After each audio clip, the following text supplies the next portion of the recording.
तो मैं देवी प्रसाद चट्टोपाध्याय जी द्वारा लिखी गई पुस्तक प्राचीन भारत में विज्ञान और समाज पढ़ रहा था, जो बहुत ही ज्ञानवर्धक है।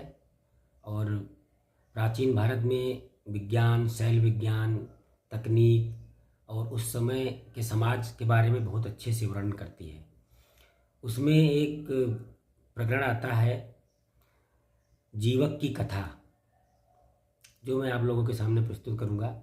संक्षिप्त में करूंगा, बहुत ही प्रेरक है, बहुत ही अच्छी है। जीवक जी थे, वो जीवन यापन के लिए, जीविका के लिए कुछ सीखना चाहते थे, कोई कार्य करना चाहते थे। इस उद्देश्य से वो तक्षशिला में एक बहुत प्रख्यात वैद्य थे, उनके पास सीखने के लिए गए।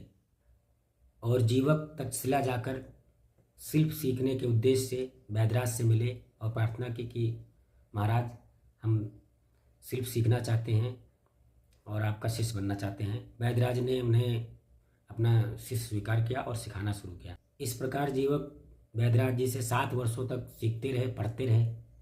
जीवक ने सोचा, बहुत पढ़ता हूँ, पढ़ते ही रहता हूँ, सीखता ही रहता हूँ, और ये शिल्प है कि ये खत्म ही नहीं होती। कब होगा इसका अंत?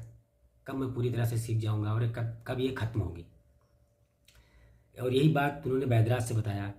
इस बात पर वैद्यराज जी ने जीवक से कहा कि तुम एक खनित्र लो, खनित्र मतलब खोदने का हथियार, और तक्षशिला के योजन योजन तक घूम के आओ, और जो अभेषज मतलब दवा के अयोग्य लगे देखो, जो औषधि ना हो और दवा में ना काम आए, वो लेकर आ जाओ। और वैद्यराज जी उनके गुरु थे। गुरु की आज्ञा शिरोधार्य कर जीवक हाथ में खनित्र लेकर तक्षशिला के योजन योजन तक चारों तरफ घूमे, और उन्हें कोई ऐसी वनस्पति या अवैषज्य नहीं दिखी जो दवा में प्रयोग नहीं की जा सकती। कोई भी वनस्पति पौधा उन्हें नहीं दिखा जिसे दवा में प्रयोग नहीं किया जा सकता।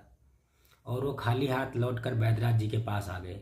जीवक जी वापस आकर वैद्यराज से बोले, आचार्य, मैं तक्षशिला के योजन योजन चारों तरफ घूम आया, मुझे कोई भी चीज़ अभेषज्य नहीं लगी, अर्थात कोई भी ऐसी वनस्पति नहीं मिली जो दवा में नाकाम आए। तब आचार्य जी बोले, वत्स, अब तुम सीख चुके हो और ये तुम्हारी जीविका के लिए पर्याप्त है, अब तुम घर जा सकते हो। आगे कथा बढ़ती रहती है। वह वैदिक ज्ञान सीखकर राजगृह वापस लौट आए और यहाँ आकर लोगों की काय और शल्य दोनों तरह की चिकित्सा की।